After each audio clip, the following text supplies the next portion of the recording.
the Red Sox pregame. I'm Tyler Trudeau here with Damon Trubitt, and it's a very exciting day for Red Sox baseball. The Yankees are coming into town. Damon, it is going to be an exciting weekend. Yeah, it's going to be an exciting weekend, and it's going to be very interesting. It's early in the season, of course. We're only roughly about 25 games in, but even the first series that they played against each other, there was still a lot of intensity there, and I think it's going to say a lot because I think these are two very different teams from the first time they met, even just a few games ago. Let's take a look at the upcoming games this weekend. Masterson takes on CC Sabathia with a 7:10 start tonight. Tomorrow, Wade Miley will take on the Yankees at 1:35 at Fenway. And the season finale, Joe Kelly gets the hill on the Sunday night baseball game at 8:10. It is going to be an exciting weekend, like I said earlier. What are your expectations for this weekend, Damon? Oh, this is really tough. The first series obviously went incredibly poor. The Red Sox don't really have any semblance of pitching, but it is exciting that it is in Fenway. I think that will help them out. I don't think the pitching is going to be very good. Masterson's the best starter that we have right now. I believe he has like a 5 ERA, like a 5.16-ish. So when that's the best guy you got going on the mound, you're going to have some problems.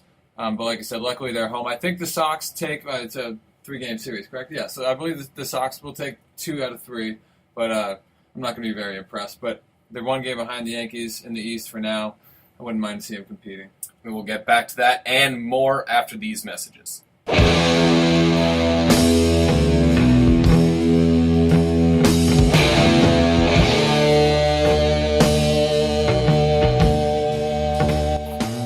And we're back, and before we get back to the Yankees and Red Sox, we are going to take you around the league telling you what is going on. We only have 1 game going on this afternoon. It is the Brewers taking on the Cubs at Wrigley Field. John Lester is pitching, and he is in quite a spot right now on the top of the second with the bases loaded. And later on, a little more AL East action. Tampa Bay Rays taking on the Orioles. Originally, this game was scheduled to be played at Camden Yards, but given, of course, all the riots and protests and events going on in Baltimore, the game has been moved down to St. Pete. And another matchup going for the division. The Blue Jays are also in action tonight, taking on the Cleveland Indians at Progressive Field. 7:10 start tonight. And to the NL now, to the East, the Nationals play at New York against the Mets tonight at 7:10. Max Scherzer versus Matt Harvey. That is going to be a great pitching matchup to this game. Another great matchup. Phillies take on the Marlins tonight in Marlins Park in Miami, Florida. 7:10 start time. Cincinnati Reds, they travel to Atlanta, the A-Town, to take on the Braves. First pitch is at 7:35. 8:05 start with the Athletics and Rangers. Scott Kazmir hoping to help boost this struggling Athletics team and take down the also struggling Texas Rangers. Yeah, real surprise there, especially with the Athletics. But then we got a huge matchup in the AL Central between the 15-8 Detroit Tigers and the 15-7 defending AL pennant winners KC Royals. That's probably a game of the night right there. This is going to be a great division to see what happens throughout the entire year. Tonight also, the White Sox will be taking on the Twins at Target Field in Minneapolis, Minnesota. And the game that really doesn't make any sense, the Mariners taking on the 15-7 Houston Astros. They were the cellar dwellers of the MLB over the last few years, but they've gotten off to a hot start this April. 8:15 start. Pirates take on the Cardinals. The Cardinals have been streaking this year, and the Pirates, who had a great season last year, are still trying to put the pieces together. They still could have an exciting season. We will find out tonight. Team that will be having an exciting season is the Los Angeles Dodgers. They're off to a decent start once again. They are hosting the Arizona Diamondbacks. First pitch on the West Coast at 10:10. Another 10:10 start. Rockies take on the Padres tonight at Petco Park in San Diego. And the final game of the night, well, actually not technically in order, but the Los Angeles Angels of Anaheim playing a little interleague matchup against the team from the Bay Area, the San Francisco Giants. Off to a pretty rough start after a World Series victory last year, but that was almost kind of be expected. I mean, just look at what the Red Sox did. They win a World Series, they go to last place, and hey, maybe they'll win again, just something that the Giants have been doing. They've been struggling every other off year that they have not been able to go. But let's get back to the Red Sox and Yankees. Damon, let's talk about the pitching matchup tonight. Justin Masterson versus CC Sabathia, the big lefty. CC is now 11-12 in his 29 career starts against the Red Sox. He has done well in Fenway Park. He has also struggled at Fenway Park. What do you expect from the big lefty tonight? Well, I mean, judging by how he's pitched this year, I can't really say I expect much. 0-4, ERA is right around a 6 at this point. His velocity is down from what it used to be. I believe he packed on a couple pounds again this year to try to help that out, but I mean, overall, his stuff's just not there right now. He's getting older. He doesn't pitch that great against the Red Sox to begin with, so I'm not expecting too much from CC tonight. I think the Sox will get on him early. I actually agree with you, but something that CC has been able to do is he has been able to go late into these games, even though he is surrendering about 7 to 8 hits on average a night. He's been able to do well in these games and continue to go late into these games because he's been having higher strikeouts numbers. But from the first start to his fourth start, he's only started 4 times, his strikeout numbers have been going down. So that is going to make him less effective being able to get out of those tough innings, but giving up all these hits. Like you said, I do not expect much from CC Sabathia tonight, but Justin Masterson really has been the highlight of the Red Sox rotation this year. He is 2-0 with a 5.16 ERA, and his strikeouts have been good. He has been able to pitch well in almost every game, minus the game against the Nationals where he struggled, giving up 7 earned runs and only able to go 4 2/3 of an inning. Damon, what do you see from Masterson tonight? Well, I mean, the Red Sox, their staff has been just deplorable this year to this point. Masterson is the best pitcher on the staff, is the number 3 guy. 2-0, but with a 5.16 ERA, so that's definitely nothing to write home about.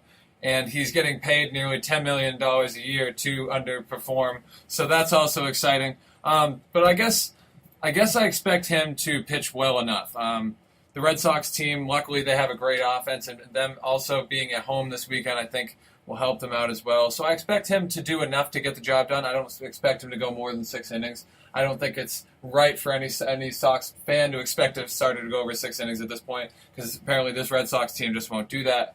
But I guess it's going to be battle of bad versus the bad. But it will be interesting to see. I want to see how CC Sabathia performs more specifically, just because his last time out gave up 7 runs, got taken out in the 6th inning, and gets booed by his fans. So I want to see how he bounces back from that. Justin Masterson doesn't really have as much going on with him. He's just having a very average season, statistically speaking. So it's going to be interesting to see how CC bounces back tonight. I agree with you. I think that the Red Sox fans would love to see a pitcher be able to go strong 5 innings, not even into the 6th inning, because that's kind of been unheard of at this point for the Red Sox starters. They really need good quality starts out of these players, and I feel that Masterson has the tools to do it.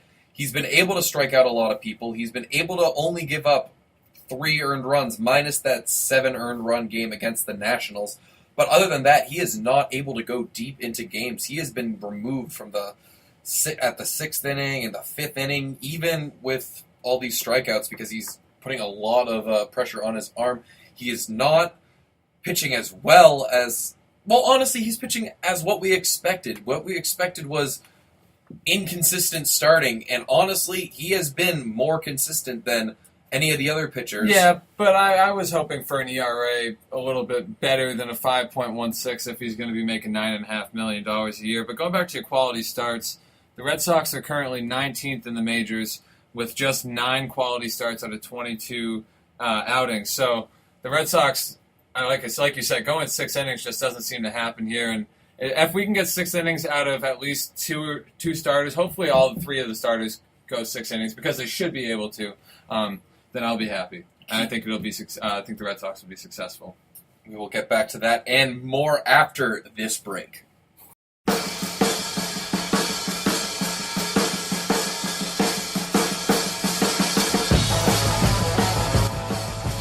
And we are back. We are now going to talk about the keys to the series. Obviously, both pitching staffs have not been great, but if we do have to give the edge to one pitching staff, it is the New York Yankees, because they have been having a lights-out bullpen, and especially because former Red Sox Andrew Miller has been playing very well for the team.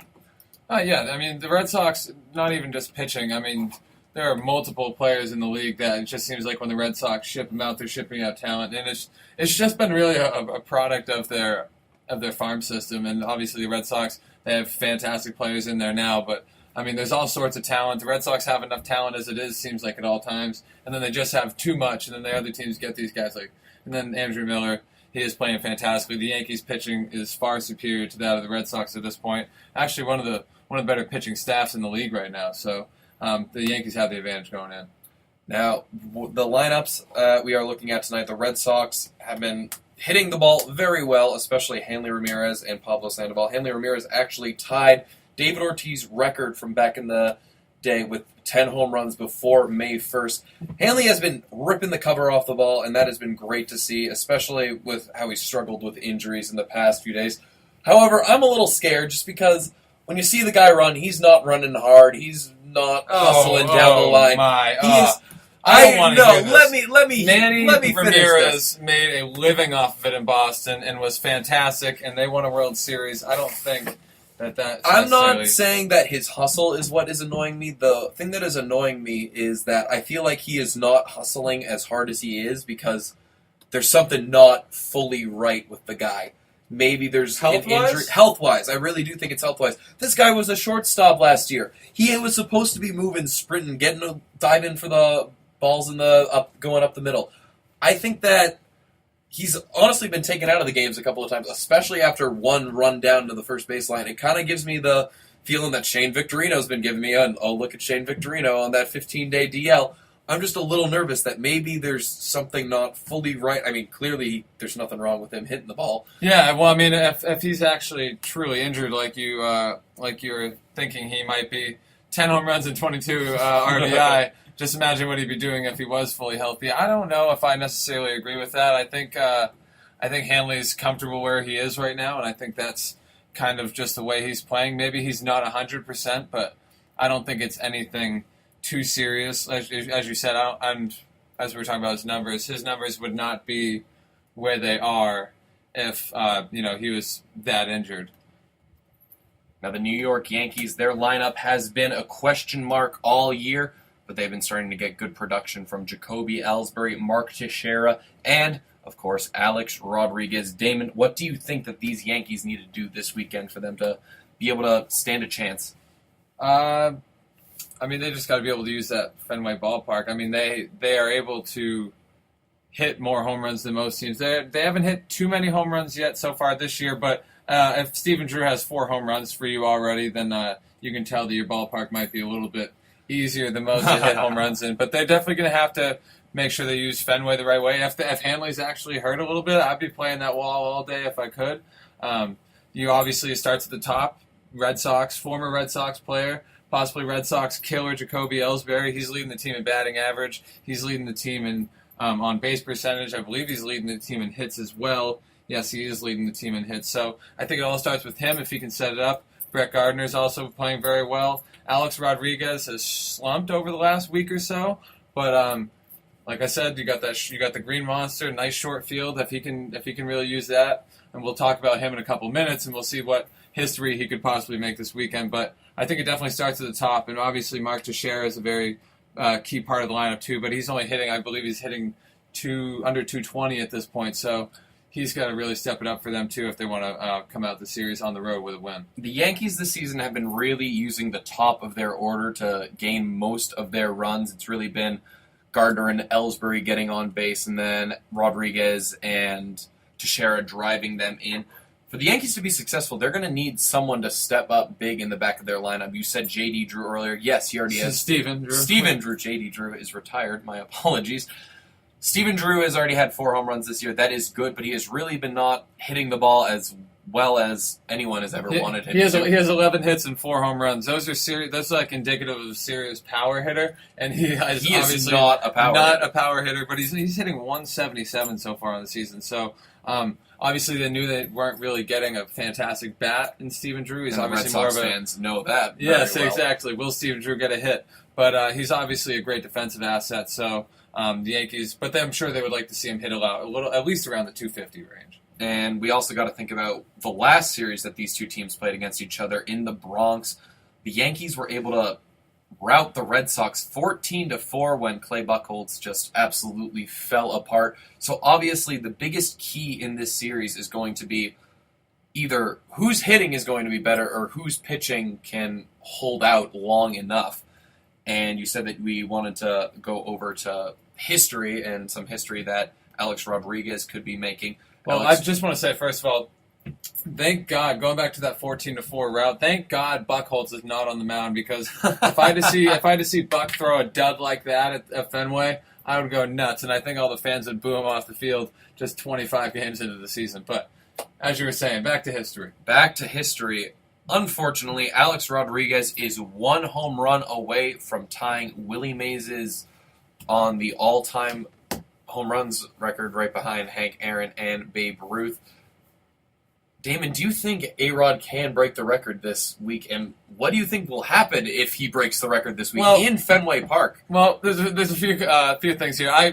I said he's been hitting terribly over the last week, and that's the truth. I believe he's hitting under 200 after a hot start, good power coming off the bat from the get-go, but he's slowed down recently. With that being said, just because it's the Red Sox, because of the situation, the way the Yankees play the Red Sox, I believe A-Rod does hit 2 home runs this weekend and does pass Willie Mays.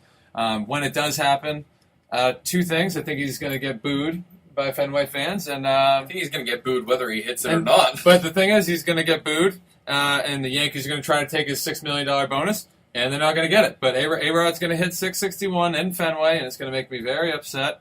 You think he's going to hit 660 and 661? Yeah, I think he's going to hit 2. Maybe not necessarily tonight, but I think over the series he's going to hit 2 home runs, because that's just the way he is. That's just the way Yankees and Red Sox goes.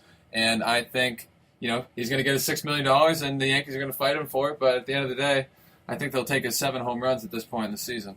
I agree with you at this point, because I remember one of the last times Alex Rodriguez was in Fenway Park over 2 years ago when the Red Sox won when it was their 2013 World Series year. Ryan Dempster was on the hill, and he threw one at A-Rod, because A-Rod was not being one of the most loved players. He still isn't one of the most loved players, but he was having a lot of heat that season for continuing to play and appealing his biogenesis scandal even without that.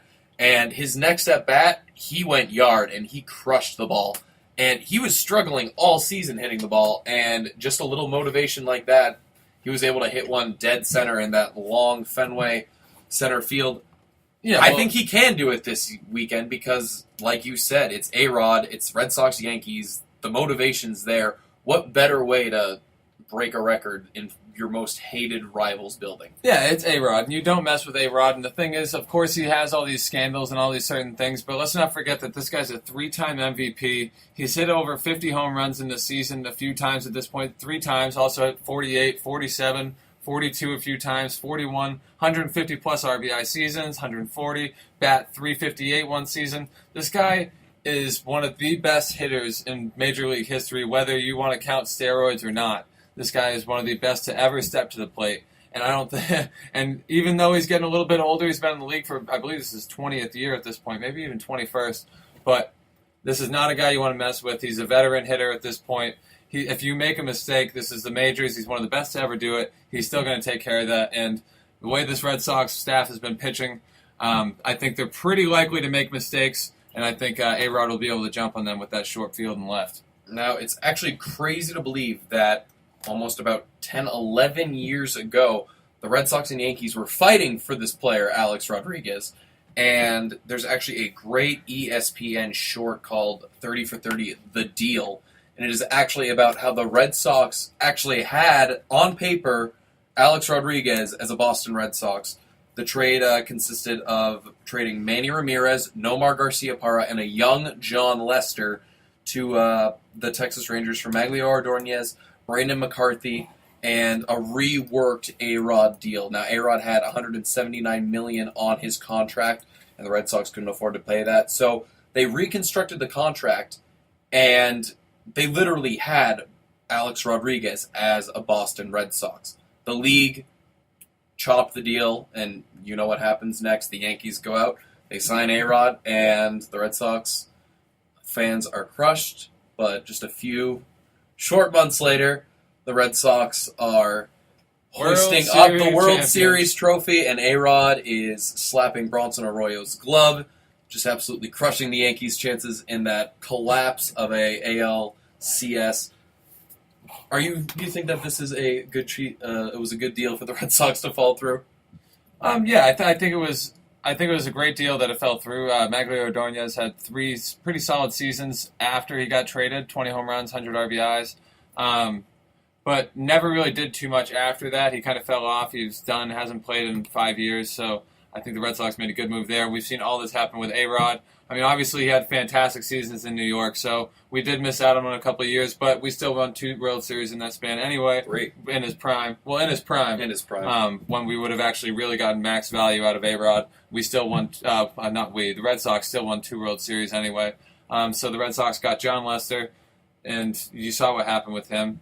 World Series there, 3 World Series actually, and then Manny Ramirez and Nomar Garciaparra, obviously huge parts of Red Sox history for one, and huge parts of that World Series team. So I think the Red Sox had a great deal. Yeah, I would have hated to see Nomar go, and even though Nomar really didn't contribute much in the 04 season, they still ended up trading him for Orlando Cabrera, so all was able to work out.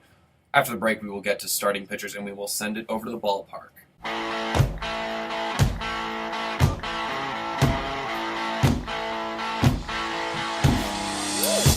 We are back, and we are talking the AL East division, in the very clumped division as it is. The Red Sox are only 1 game behind the 13-9 New York Yankees, but also 1 game behind are the Tampa Bay Rays, 2 games behind the Baltimore Orioles, and 2.5 games out from first place are the Toronto Blue Jays. Damon, this is such a saturated division. What do you think of it this far? It's just about everything I expected. Minus the fact that Tampa Bay is actually 12-10 right now. I think everybody expected the Orioles, the Yankees, Red Sox, and Blue Jays to all be competitive and close this season, and kind of for the Rays to just drop off, especially after losing Madden in the offseason. You've had a lot of huge moves, a lot of people leaving that team. David Price. James Shields, of course, over these last couple of years. So it's definitely interesting to see them. Red Sox, Yankees. Orioles at 10-10, I'm a little surprised with. I think a lot of people liked the Orioles to win this division. I personally thought the Red Sox, but a lot of people liked the Orioles to win this division. The Orioles have been hit with a bunch of tough injuries early on this season, so hopefully that they'll be able to turn it around. Yeah, I think they'll be fine. I think that I just think that they'll need some time. As you said, they've had injuries, but in time, I think they'll turn it around. And now for the starting lineups for the New York Yankees. Jacoby Ellsbury, the former Red Sox, batting leadoff in center field. Brett Gardner, the left fielder, batting second. At first base, Mark Teixeira batting third. Brian McCann, the catcher, batting cleanup. Carlos Beltran, the right fielder, batting fifth. Chase Headley, the third baseman, batting sixth. Garrett Jones, the designated hitter, batting seventh. Stephen Drew, the other former Red Sox, the second baseman, batting eighth. And Didi Gregorius, closing off the lineup, batting last at shortstop. Alex Rodriguez is not in the lineup tonight, but maybe he will come in as a late inning pinch hitter. The pitcher for the New York Yankees is CC Sabathia. Now for the Boston Red Sox, Mookie Betts leading off in center field. Dustin Pedroia batting second at second base. The designated hitter David Ortiz batting third. Hanley Ramirez in left batting at cleanup. Mike Napoli, the first baseman, batting fifth. Pablo Sandoval, the third baseman, batting sixth. Alan Craig in right field, making his debut in right for the Red Sox this season. Xander Bogaerts, the shortstop, batting eighth. And Ryan Hannigan, the catcher, batting ninth. Of course, going for the Red Sox tonight is the pitcher Justin Masterson. We are going to send it right over to the game with John Rook and Joe Castiglione. For Damon Trubitt, I'm Tyler Trudeau. Thank you for listening to Red Sox Pregame.